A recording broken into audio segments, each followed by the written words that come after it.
오늘도 이것저것 부산을 떨다가 집 밖으로 나와 근처의 자연 속을 걸었습니다.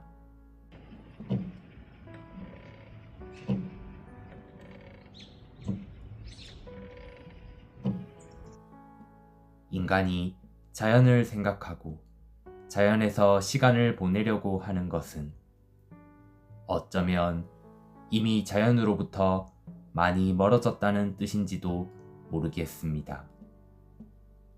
뭔지 모를 잃어버린 것을 찾고 싶은 그리움의 발걸음이지요.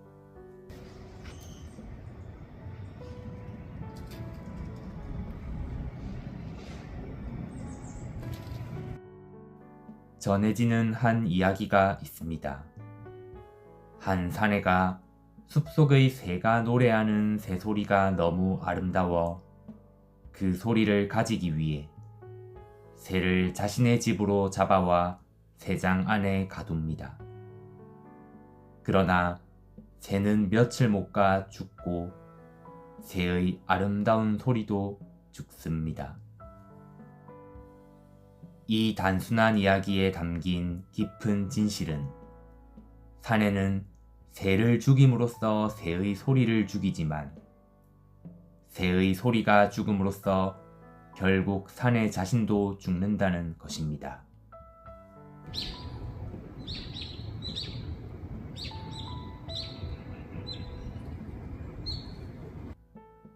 자연으로부터 아무런 아름다움도 느낄 수 없는 새, 하늘, 별, 나무, 꽃 등을 보고 들을 수 없는 자연과 교감이 끊긴 인간은 살아있어도 살아있는 게 아니니까요. 자연으로부터 나왔지만 자연과 동떨어지고 날마다 자연을 착취하고 파괴하고 있는 인간의 운명은 어떻게 될까요?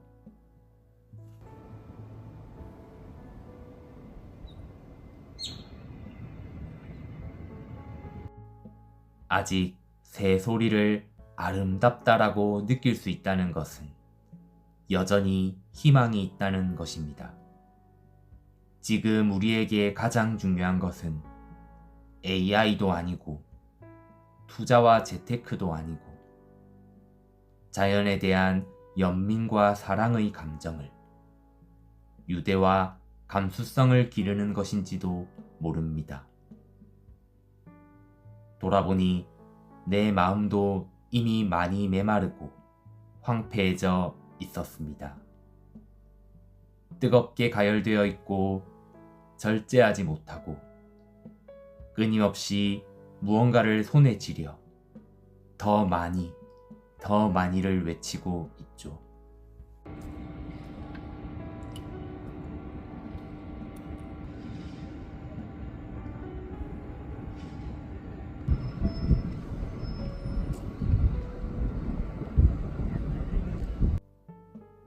화가 빈센트 반 고흐는 동생 테오에게 보낸 영혼의 편지에서 이렇게 말합니다. 산책을 자주 하고 자연을 사랑했으면 좋겠다. 그것이 예술을 진정으로 이해할 수 있는 길이다. 화가는 자연을 이해하고 사랑하여 평범한 사람들이 자연을 더 잘 볼 수 있도록 가르쳐주는 사람이다.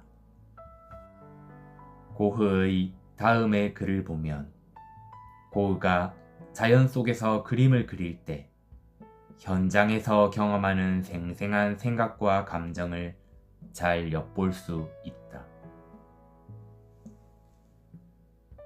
테오에게 이번 주에는 숲에서 제법 큰 습작 2점을 그렸다. 그중 땅이 파헤쳐진 장면을 그린 작품은 상당히 괜찮다고 생각한다. 억수 같은 비가 내린 뒤에 볼 수 있는 흰색, 검은색, 갈색의 모래 벌판. 여기저기서 반짝이는 흙덩이가 유난히 눈에 띄었다. 그림을 그리며 잠시 앉아 있는데 전둥이 치면서 오랫동안 엄청난 소낙비가 쏟아졌다.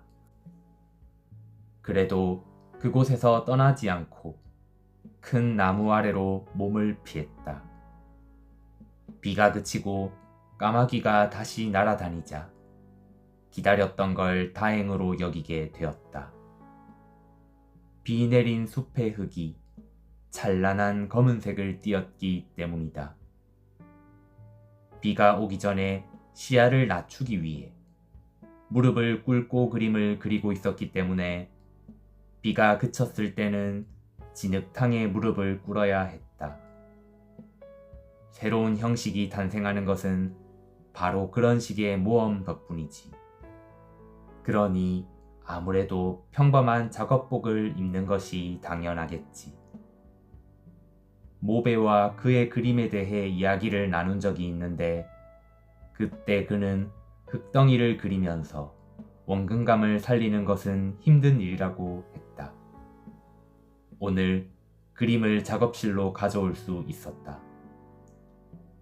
숲에서 습작한 다른 그림은 마른 나뭇잎이 널려있는 땅 위에 우뚝 솟은 커다란 초록의 너도 밤나무 줄기와 흰옷을 입은 작은 소녀의 모습을 담고 있다.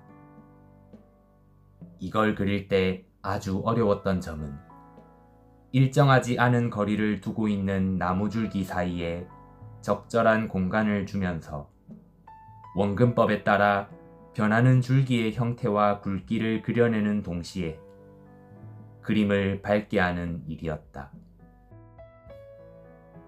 한마디로 우리가 숲에서 숨쉬고 걸어다니고 나무 냄새를 맡고 있는 느낌이 들도록 그리기가 어려웠다는 말이다. 비가 내렸지만 기름 먹인 종이에 그것을 다시 그리기도 했다. 원하는 만큼 잘 그리려면 아직도 배워야 할 게 많겠지만 결국 나를 감동시키는 것은 자연 안에 모두 들어있다. 온 세상이 비에 젖어 있는 장면은 얼마나 아름다운지. 비가 오기 전에도, 비가 올 때도, 그리고 비가 온 후에도 비 내리는 날에는 꼭 그림을 그려야겠다. 우리는 마음이 맞는 친구와 함께 있을 때 참 편안하고 기쁨을 느낀다. 자연도 그런 친한 친구가 될 수 없을까? 자연과 친하게 지내려면 어떻게 해야 할까?